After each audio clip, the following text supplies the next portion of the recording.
Donc, on va s'intéresser aujourd'hui à quelques exercices sur les vecteurs dans l'espace. Donc, dans le 55, on vous donne 4 points. On vous demande de prouver que ces 4 points forment bien un parallélogramme et à nous de voir quel est le parallélogramme que cela forme. Alors, on peut essayer de voir peut-être si c'est le parallélogramme ABCD. Donc, pour prouver si c'est le parallélogramme ABCD, on va calculer d'abord les coordonnées du vecteur AB. Donc, les formules sont les mêmes que dans le plan, sauf qu'au lieu d'avoir 2 coordonnées, on en a 3.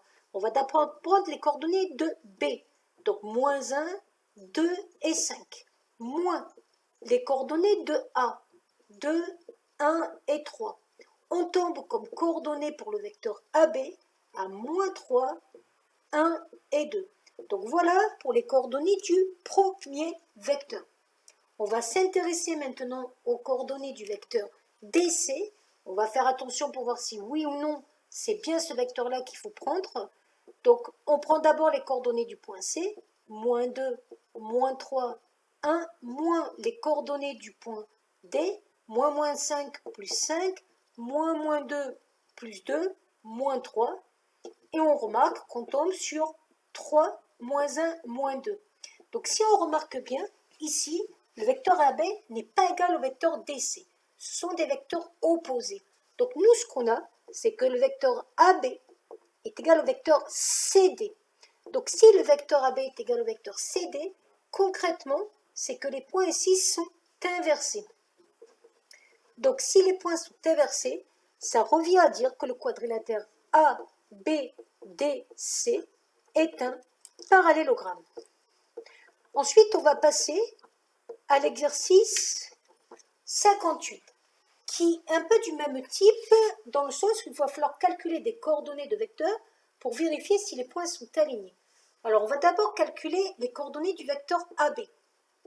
Donc, les coordonnées du vecteur AB, c'est le même système. On prend d'abord les coordonnées du point B et on lui enlève les coordonnées du point A. Donc, moins 2, moins 1 plus 1, moins 4. Donc, le vecteur AB va avoir pour coordonnées 1, 3, moins 9. On va faire pareil avec les coordonnées, par exemple, de AC. Donc, d'abord les coordonnées du point C, moins 11, moins 40, 121, moins les coordonnées du point A, moins 2, plus 1, moins 4. Donc, on tombe sur moins 13, moins 39 et sur 117, si je ne me trompe pas, 117 plus 4.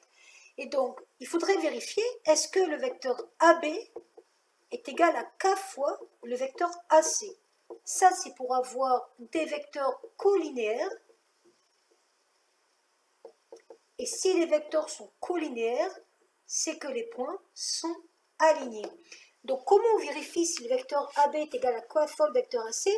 On voit que pour passer de 1 à moins 13, il faut multiplier par moins 13. Donc, on va vérifier si tout marche bien. 1 fois moins 13, ça fait bien moins 13. 3 fois moins 13, ça fait bien moins 39. Et moins 9 fois 117, on va vérifier de suite si ça fait bien moins 9 fois 13, moins 9 fois moins 13, excusez-moi. Pour ça, on peut le faire par prendre de tête. 9 fois 3, 27, ça fait bien 117. On remarque bien qu'on a le vecteur AB qui est égal à moins 13, le vecteur AC. Les vecteurs sont colinéaires, donc les points sont alignés. Voilà.